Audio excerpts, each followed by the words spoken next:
Sahabat setia Gowor yang dikasihi Tuhan, Shalom. Hari ini adalah Kamis 23 Oktober 2025. Kita kembali akan bersama-sama merenungkan firman Tuhan hari ini. Dan semoga firman Tuhan hari ini boleh menjadi inspirasi yang meneguhkan langkah perjalanan hidup kita. Diambil dari Injil Lukas 12 ayat 49 sampai dengan 53. Kita siapkan hati kita. Haleluya, haleluya, haleluya. Segala sesuatu kuanggap sebagai sampah, supaya aku memperoleh Kristus dan berada dalam Dia. Haleluya, haleluya, haleluya. Tuhan bersamamu dan bersama rohmu. Inilah Injil suci menurut Lukas, dimuliakanlah Tuhan. Pada suatu ketika Yesus bersabda kepada murid-muridnya, "Aku datang melemparkan api ke bumi, dan betapa kudambakan agar api itu selalu menyala.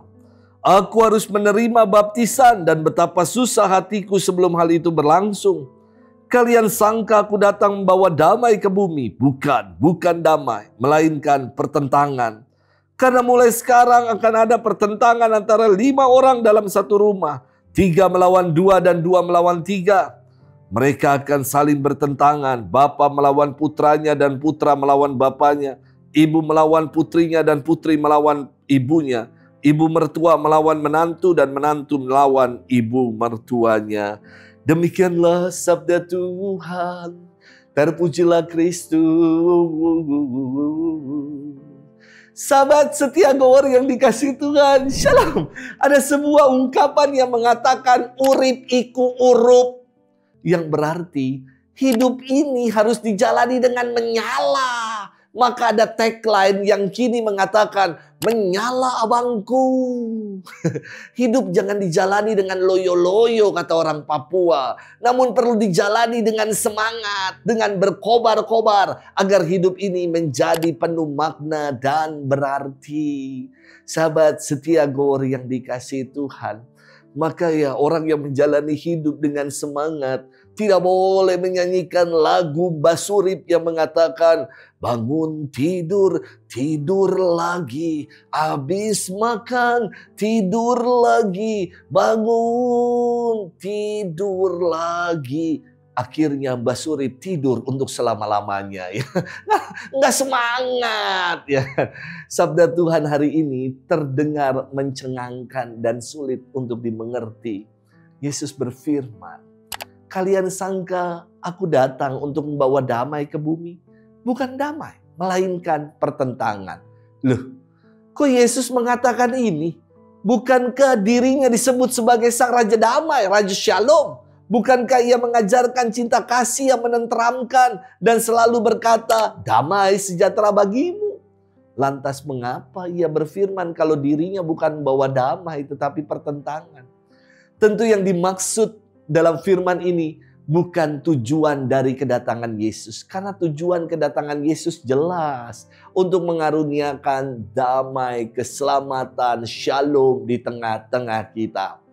Tetapi akibat dari kedatangan Yesus atau konsekuensi dari kedatangannya akan membawa pertentangan. Dengan demikian, sebagai pengikut Kristus kita disiapkan. Kalau kedatangan Yesus sebagai terang, sebagai kabar gembira, membawa warta pertobatan. Namun banyak orang menolak, menentang. Orang lebih suka hidup dalam kegelapan, menutup hati terhadap warta gembira, dan enggan untuk bertobat.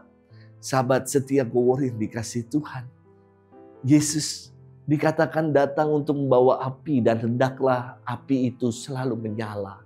Api itu kan mengingatkan kita pada beberapa peristiwa, saya kira dalam kitab suci. Peristiwa semak duri yang menyala. Tiang api yang menghangatkan orang-orang Israel di padang gurun.